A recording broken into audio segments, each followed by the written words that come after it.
Radio VM en compagnie de Jean-Philippe Trottier. Je vous propose une idée un petit peu farfelue ou qui a l'air un peu sotte. La fusion entre le Canada et les États-Unis. Personne n'y croit ou presque, mais il y a quand même des arguments qui justifieraient que les deux pays n'en fassent qu'un. J'en parle avec Philippe Labrec, chroniqueur sur plusieurs plateformes dont le magazine Les Affaires et chroniqueur tous les deux mardis à cette émission. Bonjour Philippe. Bonjour. Votre texte est paru donc dans le magazine Les Affaires. Ça a dû faire réagir un peu, non? En ligne, pour ce que j'ai cru voir, oui, en effet, il y a eu quelques réactions plutôt positives. Ah bon?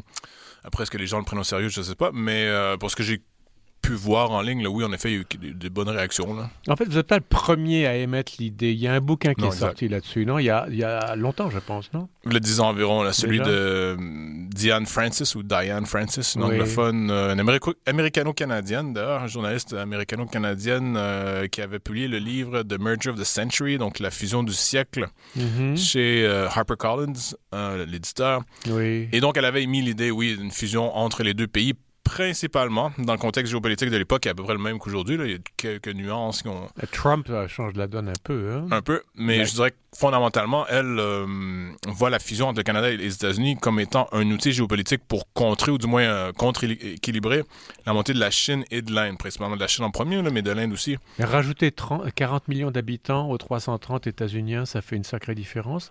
À part les ressources naturelles et les 10 millions de kilomètres carrés, qu'est-ce que ça rajoute pour les États-Unis?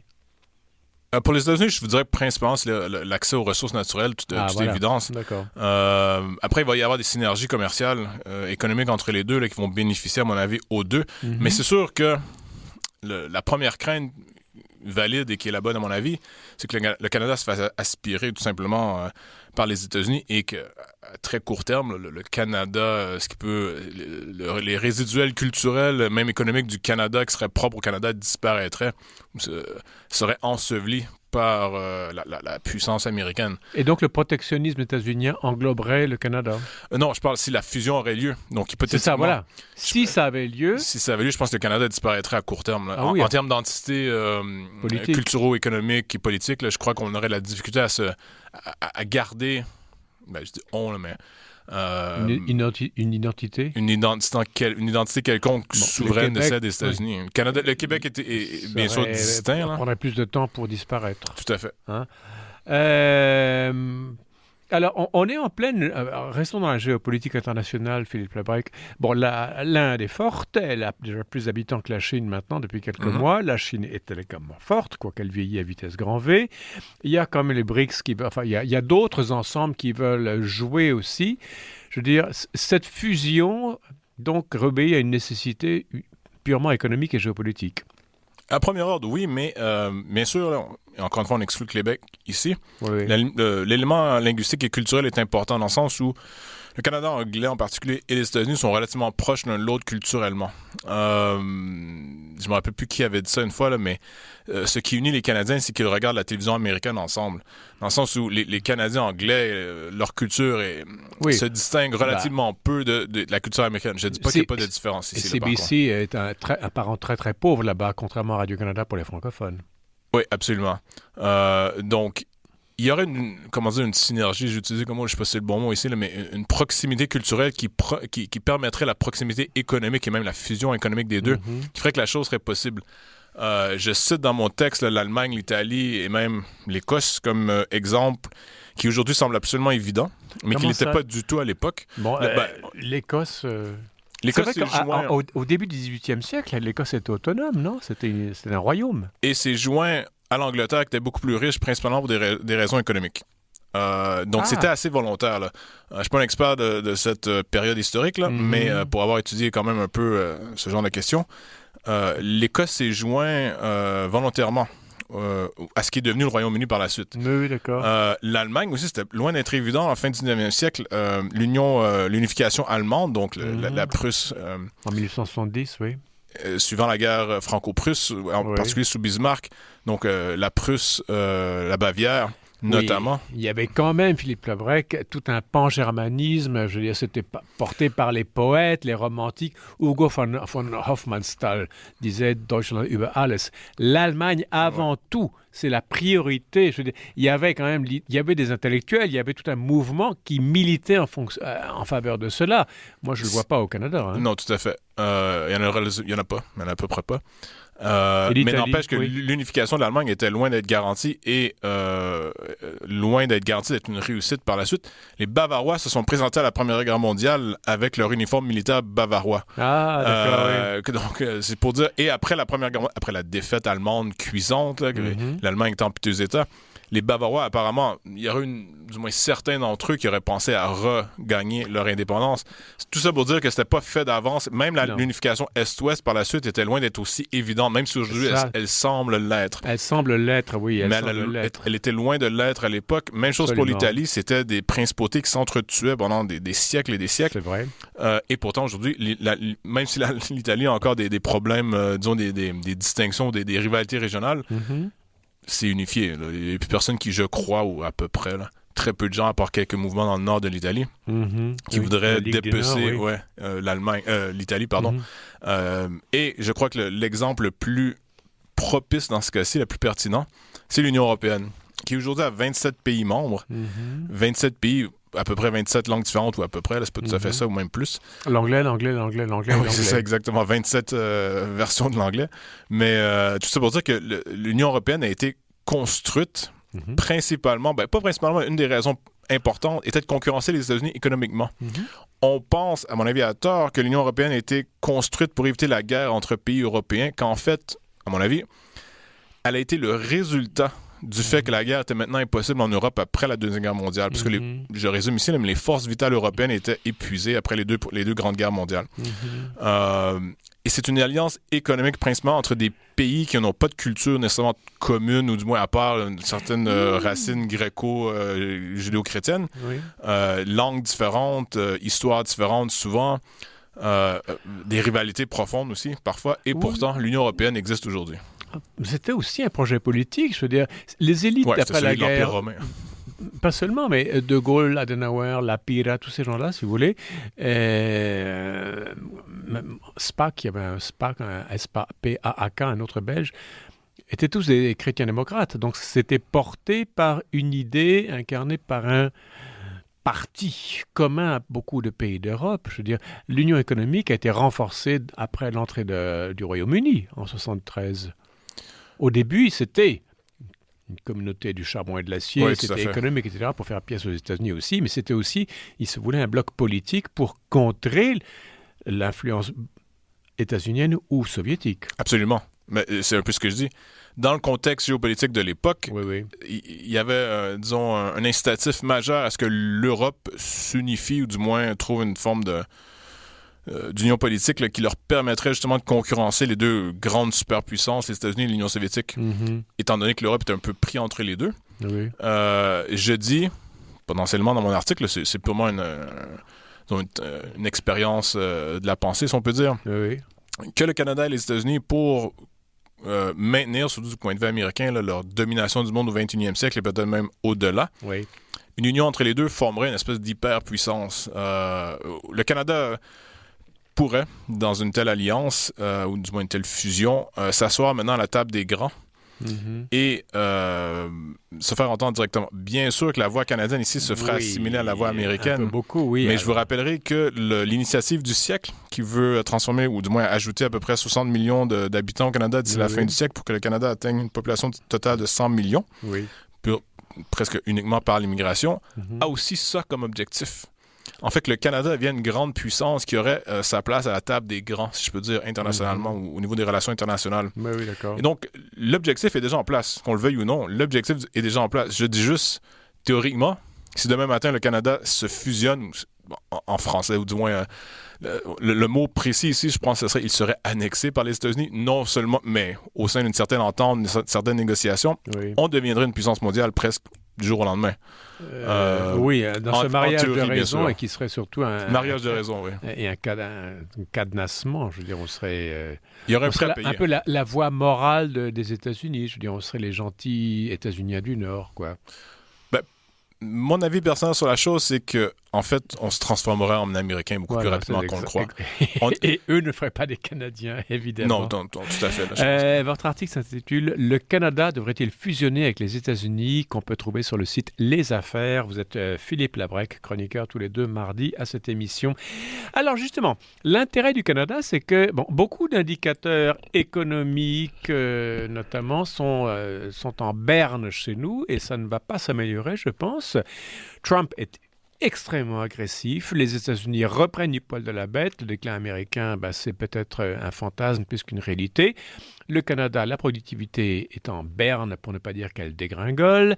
Les infrastructures sont vieillissantes. Le pays est endetté. Enfin bref, il y a beaucoup de choses on a une armée qui n'est que l'ombre de ce qu'elle était auparavant. On a des discours moraux absolument tonitruants, évidemment. C'est tout ce qui nous reste. Évidemment que si ce serait un mariage... Le Canada fera face bientôt à la peste ou au choléra. On y est peut-être en partie déjà. Oui. Économiquement parlant, dans mon article, je mentionne que, en effet, ce que certains annonçaient comme un déclin américain au début du 21e siècle, c'est plus ou moins concrétisé. C'est peut-être même l'inverse. On voit que les États-Unis, à partir de entre 2010-2015 environ, là, juste avant l'arrivée de Trump, a décollé économiquement. Oui. Et c'est séparé de l'Union européenne et du Canada. On voit que la croissance canadienne, celle de l'Union européenne, est à peu près plate, sinon déclinante, tandis que la croissance américaine, elle, s'envole. Donc le déclin américain annoncé ne semble pas avoir pris place. Non. Par contre, le Canada a décliné. Et décliné objectivement, de façon brute, si on peut dire. Là. On n'a pas simplement une croissance inférieure à celle des États-Unis. Non, il y a eu un déclin, en particulier qu'on mesure par le PIB par habitant. Oui. Ça veut dire qu'on s'appauvrit. Pour la première fois, peut-être depuis très longtemps au Canada, d'une génération à l'autre, il y a un appauvrissement. Absolument. Tandis que les États-Unis, ça ne veut pas dire qu'ils n'ont pas de problème économique. Ils en ont. Ils en ont beaucoup. Il y a des problèmes sociaux. Hein? Et tout à fait. Ceci dit, je pense qu'objectivement parlant, économiquement parlant, ils sont encore dans une croissance significative qui leur permet de s'enrichir collectivement. Après, est-ce que tout le monde s'enrichit également, c'est une autre question. Ça, tout à fait, oui. Mais au moins, ils ont le problème d'être riches et d'avoir à séparer la richesse, tandis que nous, de notre côté, on s'appauvrit, on a la difficulté à créer de la richesse. Et la culture favorise, aux États-Unis, la créativité sous toute forme, alors qu'au Canada, on a tendance à s'asseoir sur nos lauriers. Prenez l'exode des cerveaux. On pense tout le temps que c'est l'Afrique, l'Amérique latine et l'Asie qui se vident, tous ces gens-là veulent en Occident. C'est en train de changer. Et le Canada est un pays d'émigration des cerveaux les plus, pas toujours, mais souvent les plus talentueux, les plus valables. Oui, l'exode des cerveaux est réel. Ce n'est pas récent non plus. Donc, ceux qui ont proposé, encore une fois, c'est pas la première fois dans l'histoire. Là. Par contre, l'histoire du Canada et des États-Unis a été ponctuée par cette idée. Hein, j'aurais peut-être dû dire au départ. Oui. Mais ça a ponctué l'histoire des deux pays. En bonne partie, car l'exode des cerveaux au Canada et l'exode, l'immigration au 19e siècle en particulier, qui se présentait au Canada en masse, quittait ensuite pour aller aux États-Unis en masse. Donc, même si on recevait une tonne d'immigrants, à l'époque, on avait un net au fin de l'année annuel, si on peut dire, où la population canadienne baissait parce qu'on perdait tellement de Canadiens qui quittaient pour les États-Unis. Mais aujourd'hui, l'exode des cerveaux, comme je dis, est un fait depuis un certain temps. Et là, je cite Elon Musk, le fameux Elon Musk dans mon article. Le ministre. Le ministre, maintenant. Le secrétaire, je crois, l'efficacité gouvernementale. C'est ça, voilà, c'est ça. Qui vient d'Afrique du Sud, qui est né et qui a grandi en Afrique du Sud, bien sûr, mais qui a fait ses études universitaires en Ontario, j'allais dire Laurier ou Queens, mais là, j'ai un blanc de mémoire. Tout ça pour dire qu'on l'a perdu. Il est quitté. Après, c'est une universitaire canadienne. Combien de médecins formés chez nous, même au Québec, qui vont aux États-Unis ou ailleurs? Parce que le salaire est plus élevé. Parce que c'est pas que le salaire est plus élevé, c'est que les occasions de croissance personnelle, d'un point de vue professionnel, sont tellement plus larges aux États-Unis. C'est vrai. C'est sûr que Silicon Valley, pour quelqu'un comme Musk, allait attirer les personnes les plus talentueuses de partout dans le monde. Donc, il n'y a pas que des Canadiens qui vont à Silicon Valley, en Californie. Mais il y a bien sûr des Indiens, des grands cerveaux, exactement, des Européens. Les Français, apparemment, là, c'est l'hémorragie. Là. Tous les Français brillants quittent la France le plus rapidement possible pour plusieurs raisons, notamment en faveur des États-Unis, mais de d'autres pays aussi. D'accord. Et ça dure depuis quelques années. Mais tout ça pour dire que dans une fusion potentielle, est-ce qu'on pourrait espérer garder, entre guillemets, certains des cerveaux au Canada pour nous aider dans notre croissance, dans cette synergie commerciale hypothétique incroyable entre les deux pays. Oui. Espérons-le. Mais c'est une des raisons, je crois, pour laquelle on y pense, ou on devrait y penser. Philippe Labrec, pardonnez-moi. Fusion potentielle entre le Canada et les États-Unis. On a vu un peu les avantages, les inconvénients, mais le Canada est une monarchie constitutionnelle. Les États-Unis sont une république. Les États-Unis ont eu leur moment fondateur. Ils ont leur mystique, la Constitution, qui pourrait être un texte sacré, les Founding Fathers, les pères fondateurs. Le Canada est le produit d'un compromis de la couronne britannique. On n'a jamais eu de moment fondateur. 1867, c'est un gentil petit moment. Je veux dire, c'est le début officiel du Canada, je veux bien. Mais ça n'a pas le même poids symbolique, le même poids affectif que la Constitution états-unienne. Pensez-vous que les Canadiens, avec si peu d'ADN par rapport aux États-Unis, peuvent résister à cet aspirateur états-unien? Ben non, c'est ce que je disais un peu plus tôt. Je crois que les Américains, dans une fusion, encore une fois, le potentiel, n'adopteraient pas une monarchie constitutionnelle britannique quand eux-mêmes l'ont chassé le 250 ans à coup de canon. C'est ça. Donc, c'est sûr que les Canadiens auraient un prix à payer au point de vue culturel et identitaire, qui est celui de se faire aspirer, comme j'ai dit, par la culture américaine. C'est déjà largement le cas, à mon avis, par contre. Soyons francs, même le Québec, qui résiste un peu grâce à la langue, crée un écart entre les deux, mais on est Américains qui parlent, on est des Américains qui parlent français même au Québec. Les Américains, les Canadiens qui parlent anglais ont même pas cette digue, si on veut, de la langue. Donc pour eux, je dis pas que ça serait sans douleur, mais ça serait peut-être pas nécessairement très douloureux non plus de se faire aspirer par les États-Unis. C'est peut-être polémique de dire ça, mais faut être un peu franc. Là. Je vais vous appeler Elvis Gratton si vous continuez, Philippe. Non, mais j'en suis tout à fait conscient, mais vous savez, il y a toujours un peu de vrai dans la parodie, dans le satire. Il y a toujours un fond de vérité. En 2 minutes, bon, évidemment, les Canadiens ne formalisent pas tout ce que vous racontez aujourd'hui. Les Canadiens anglais et peut-être moins francophones, mais ne se posent pas la question de faire partie des États-Unis.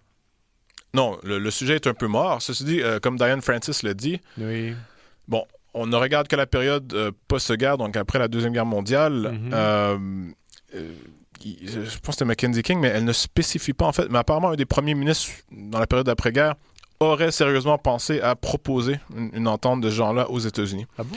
Et encore une fois, pour des raisons géopolitiques, c'est le début de la guerre froide. Encore une fois, les États-Unis et l'Union soviétique deviennent ces super puissances que personne ne peut approcher. Et apparemment, l'idée a été prise en compte. Après, jusqu'où c'est allé, apparemment pas très loin. Politiquement parlant, quelle partie aujourd'hui... On pourrait être comme à Porto Rico, j'imagine? Non, j'espère que non. J'espère que non. Non, je pense que... En fait, ça dépendra des négociations. Voilà, quel genre d'indépendance, quel genre de souveraineté on voudrait garder face aux États-Unis? Ou est-ce que vraiment, ça serait une annexation complète où ça serait les États-Unis d'Amérique du Nord rendus là? Oh là là. Ça serait des terres de Baffin jusqu'à la frontière mexicaine, si on peut dire. C'est joyeux. Dianne Francis, vous avez parlé d'elle, une journaliste américano-canadienne. Son bouquin sorti il y a plus de 10 ans chez HarperCollins, pas traduit en français, j'imagine. C'était Merger of the Century, la fusion du siècle. Pourquoi le Canada et les États-Unis devraient devenir un seul pays. Votre article s'intitule... Rappelez-moi votre titre d'ailleurs. Attendez, est-ce que le Canada devrait fusionner avec les États-Unis sur les affaires? Dans les affaires, évidemment. Merci beaucoup, pourquoi Francis? Non, votre nom, c'est Philippe, excusez-moi. Je commence à vieillir un plaisir. peu. Voilà, à dans 2 semaines. Ah, bien sûr. Voilà, c'est la fin de l'émission. Demain, un pape conservateur ou progressiste et la semaine politique québécoise et canadienne à la régie Daniel Fortin. Ici Jean-Philippe Tourtier, je vous dis à demain.